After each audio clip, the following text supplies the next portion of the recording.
Hello everyone, welcome back to our YouTube channel. Present అయితే ఎక్కడ చూసినా కూడా పుష్ప 2 ఫీవరే నడుస్తుంది. పుష్ప 1 3 years బ్యాక్ 2021లో రిలీజ్ అయింది. అది అందరు చూసే ఉంటారు, నేను కూడా చూశాను. సో పార్ట్ 2 ఎలా ఉండబోతుంది అన్న క్యూరియాసిటీ అయితే అందరిలో ఉంది. ఫస్ట్ ఆఫ్ ఆల్, ఇప్పటి వరకు మూవీ చూడని వాళ్ళకి FIR warning that this video has spoilers ahead. Ticket price ఎంతున్నా పర్లేదు, మూవీ అయితే చూడాలనుకున్నాం, కానీ టికెట్స్ మాత్రం చాలా కష్టంగా దొరికాయి. మాది వచ్చి మార్నింగ్ 10:30 షో. థియేటర్కి అయితే ఎర్లీగానే స్టార్ట్ అయ్యాం. థియేటర్కి వెళ్ళే దారి మొత్తంలో కూడా ఇంకొంచెం సేపట్లో మనం మూవీ చూడబోతున్నాం అన్న ఎక్సైట్మెంట్తో ఉన్నాం. సో ఈ ఎక్సైట్మెంట్తో టైం కన్నా ముందే మాల్కి రీచ్ అయిపోయాం. అండ్ కొంచెం సేపు వెయిటింగ్ తర్వాత ఫైనలీ మూవీ స్క్రీన్లోకి ఎంటర్ అయ్యాం. అండ్ ఇంకా మూవీ స్టార్ట్ అయింది. ఫస్ట్ మూవీలో ఉన్న పాజిటివ్స్ గురించి మాట్లాడుకుందాం. అల్లు అర్జున్ ఇంట్రడక్షన్ సీన్ గురించి అయితే స్పెసిఫిక్గా మాట్లాడుకోవాలి. 3 years గ్యాప్ వచ్చినా కానీ ఒక్క సీన్తో పుష్ప స్వాగ్ని మళ్ళీ మనకు గుర్తు చేశారు. Allu Arjun is the man of the film. Acting wise I think it was one of his best performances so far. As usual Allu Arjun is known for his dance, but surprisingly Rashmika కూడా అల్లు అర్జున్కి ఈక్వల్గా పర్ఫామ్ చేసింది.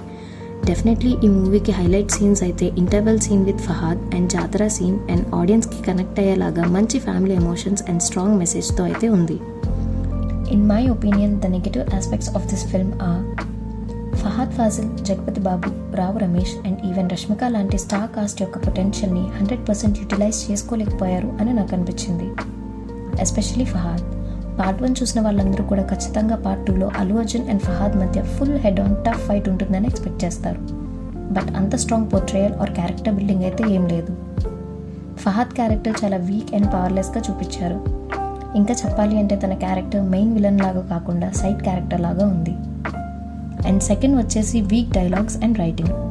పార్ట్ 1లో లాగా క్యాచీగా ఆర్ మెమరబుల్గా డైలాగ్స్ అయితే ఏం లేవని ఫీల్ అయ్యాను.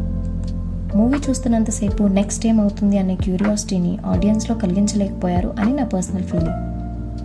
The story is very predictable. కొత్తగా ఏం లేదు. యాక్చువల్గా స్టోరీకి అసలు స్ట్రాంగ్ ప్రిమిసే లేదు. థర్డ్ వచ్చి poor VFX. The VFX was definitely not up to the mark. ఇంత హై బడ్జెట్ ఫిల్మ్కి తగ్గట్టుగా VFX అయితే అస్సలు లేదు.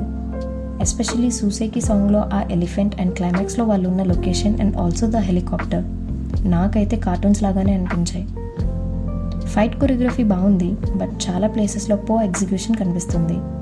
స్టంట్స్ని ఇంకొంచెం మంచిగా పర్ఫామ్ చేసి ఉంటే it would have been more ఇంపాక్ట్ఫుల్. So this was my review of Pushpa 2. ఇదైతే కంప్లీట్లీ నా పర్సనల్ ఒపీనియన్, ఎవరిని డిగ్రేడ్ చేయడం లేదు. Overall theatre experience of the film was good. Allu Arjun కోసం అయితే డెఫినెట్గా చూడొచ్చు. మీరు కనుక మూవీని చూసి ఉంటే మీ ఎక్స్పీరియన్స్ ఎలా ఉంది అండ్ ఈ ఫిల్మ్ మీద మీ ఒపీనియన్ ఏంటి అని కమెంట్ చేయండి. Thank you for watching this video till the end. Please do like, share and subscribe for more videos.